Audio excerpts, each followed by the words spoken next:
అండి, నేను పచ్చనిపప్పు గోంగూర వండుతున్నాను. ఏదైనా ఏదవకపోయినా ఇవన్నీ జరిగిపోవాల్సిందేగా.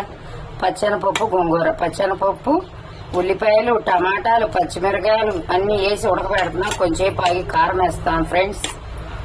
వర్షం అయితే పడుతుంది బాగా. ప్రస్తుతానికి ఈ కూర ఒకటే వండుతున్నాం. ఇవాళకి కారం కూడా వేస్తున్నానండి. కారం వేసేసి కొంచెంసేపు ఉడికినాక అప్పుడు మెదిపి తాలింపు వేస్తా. ఉడికింది దగ్గరగా. పచ్చనిపప్పు గోంగూర మెత్త ఉడికిపోయిందండి. సాల్ట్ వేస్తున్నాం ఫ్రెండ్స్. సాల్ట్ వేసి కొంచెంలా మెదుపుకొని కొంచెం కొత్తిమీర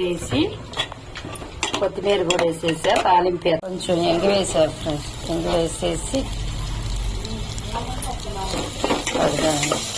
నెయ్యి, కరివేపాకు, తాలింపు గింజలు, చిన్నులపాయలు, కొద్దిగా జీలకర్ర, ఇదిగో తాలింపు ఇందులో వేసేస్తే అయిపోయింది. గోంగూర కన్నా పచ్చనిపప్పు ఎక్కువ కనపడుతుంది. అయితే మళ్ళీ పప్పులు వండితే టేస్ట్గా ఉంటుంది. రెడీ అయిపోయిందమ్మా. మా అత్తయ్య క్యారేజీ పెట్టాలండి. ఇంకెళ్ళిపోతుందా.